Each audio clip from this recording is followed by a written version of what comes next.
Hi guys, and thank you for coming back to What's Lou Cooking. Today we're going to cook two different recipes in this video, and I hope you guys enjoy. This is the recipe that everybody always asks me for. It's the guacamole, or guacamole, and then we have our Pico de Gallo, or our salsa.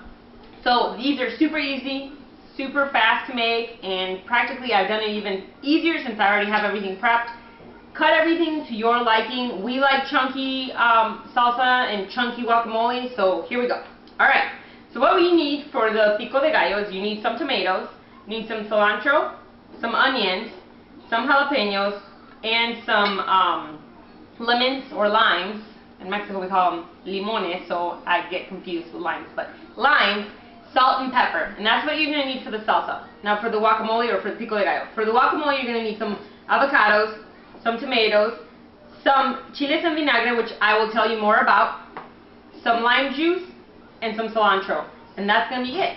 So, we're going to start with the salsa, or the Pico de Gallo. I have about 3 or 4 tomatoes, and I diced up an onion, which I'm going to use for both of them. So I'm just going to take half the onion and pour it into the salsa here. This is actually the second time that we do this video, because my children were screaming in the background last time. Alright, there we go. Now we're going to take half the cilantro. Alright.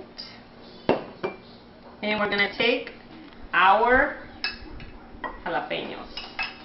There's different types of peppers, but in this case we're using jalapenos. If you want your recipe to be spicier, you can use serranos. Jalapenos are a bigger pepper. They're a little bit thicker and about that size. Now if you use the serrano, it's a lot thinner and it's spicier. Do not put 3 or 4 jalapenos without tasting them first or taking a bite out of them to see how spicy they're going to be. I know that Kenny and I can withstand some heat, so I did add 2 of them. So here is what that looks like. Okay. Alright, some lime juice. Now about limes. Usually what I like to do is I get a lime that's, you know, pretty, you can push on it, so it's soft, not too soft, because if it's too soft, I don't know, it's not going to be good. It's probably a bad lime. But if it's hard, you're not going to get much juice out of it. So what you want to do is you can roll it to get more juice out of it.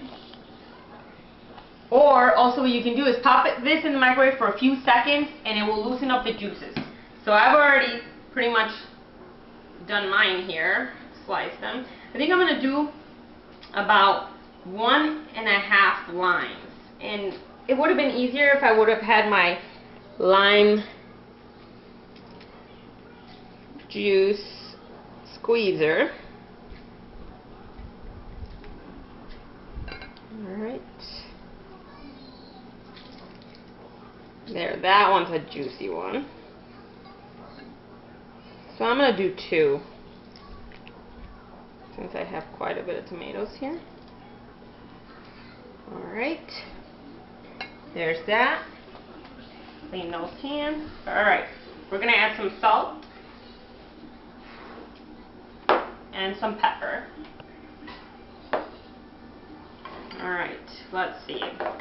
So just start mixing. And this is called your Pico de Gallo. This is, you can eat it with several different things. Chips and salsa. You can eat it on tacos, carne asada, which is grilled Mexican steak.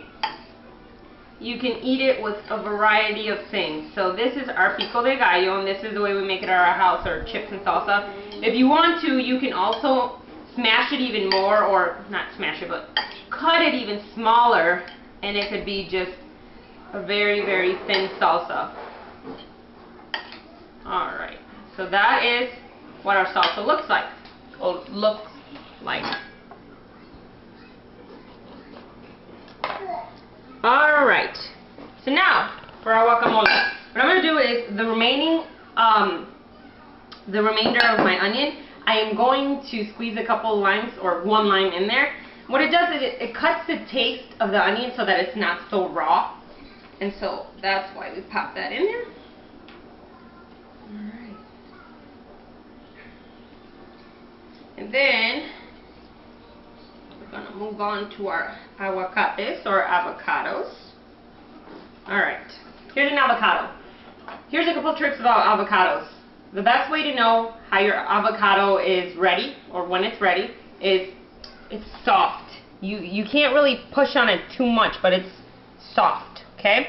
There's this little thing, which is where the stem used to be. If you pop it, you can see if it's green, it means that it's good. Now if it's brown, then it means your avocado is going to be brown, okay? So, to open the avocado or cut it open, what we're going to do is go around. So you're going to go like so, put your knife into it, and twist around. And I cut a little bit high this time, and then just turn it. So like so. Now this pit, a lot of people just go like so and end up slicing their hand or cutting themselves.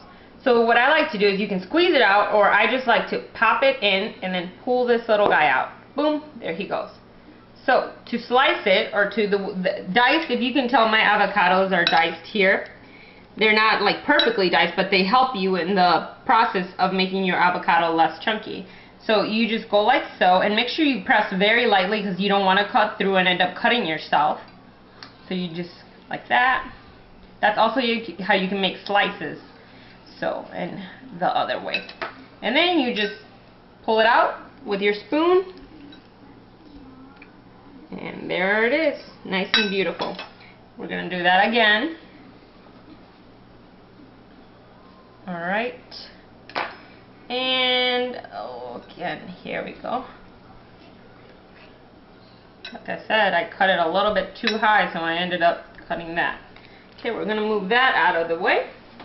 Alright, if you want your avocado, or your guacamole less chunky, use one of these forks, which is like a meat fork, and just start smashing your avocados.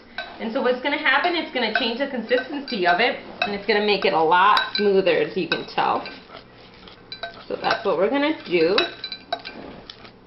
We like chunky guacamole around here, but I'm just going to make this avocado like so. Alright, we got that. Now, these are 3 large tomatoes, and like I like a lot of tomatoes on mine, but you can, this is all to preference, guys. You can literally change it so that you don't have to put as much of anything that I am putting. You don't have to put onions if you don't like it. My sister does not like onions, so what she does is she keeps them out, and you can. I am going to leave them just to sit in their juice in the meantime. I'll put the rest of the cilantro, or cilantro. Alright. And then, chiles en vinagre. What are chiles en vinagre? These are the jalapeno peppers that we use, but they've been pickled. So they have a vinegar juice in there. And what they do is they pickle them with a little bit of carrots, some onions, some seasonings. And so you get these. You don't have to get this specific brand. We use every brand. We've purchased from low-end to high-end brands. It does not matter.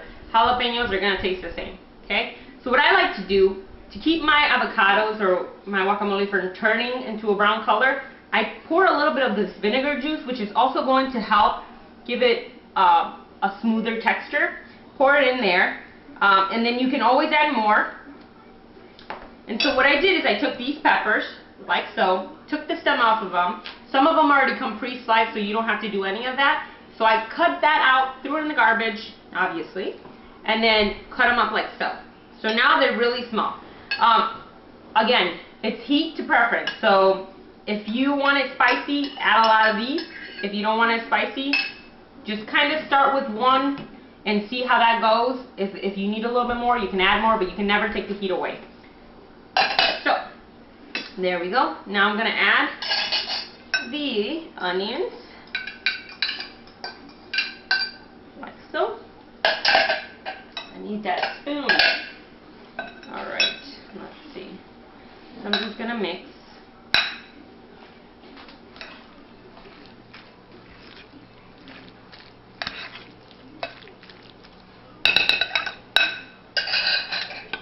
Just mix this baby up. And again, this is not your traditional guacamole, because traditional guacamole is pretty green. This is like a Pico de Gallo guacamole. So it's got the tomato, it's got the onions, the cilantro, it's got the jalapenos. So this is what it looks like. Okay. Now, another little trick for storing guacamole. Whenever you have guacamole, you know how it turns brown the next day? what I would recommend, and what we always do here at my house, either using stick in a Ziploc bag, which is, you know, a good way to do it because and seal all the air out of it. Or if you want to keep it in the container, just smooth it out like so. And then once you have smoothed it out, you can put some saran wrap over it or some plastic wrap and just cover it completely very, very tight for it to not oxidize, which is what happens when oxygen gets to the avocado and it turns it brown. So there it is. Okay. So we have our Pico de Gallo or our salsa or our guacamole. Now I'm going to go get chips and she's going to have to cut it out. I totally forgot about the chips. Did you forget about the chips? Well, no, I was looking around wondering where they were.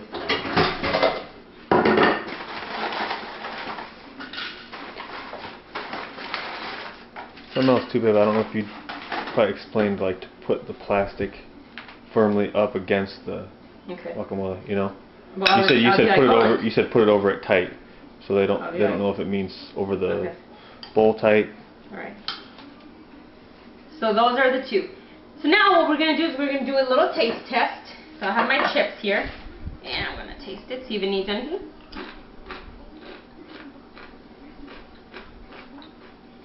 I know because I made it, I'm going to say this, but it's perfect. So, just saying. Let's see. The salsa, or the Pico de Gallo, might need a little bit more salt.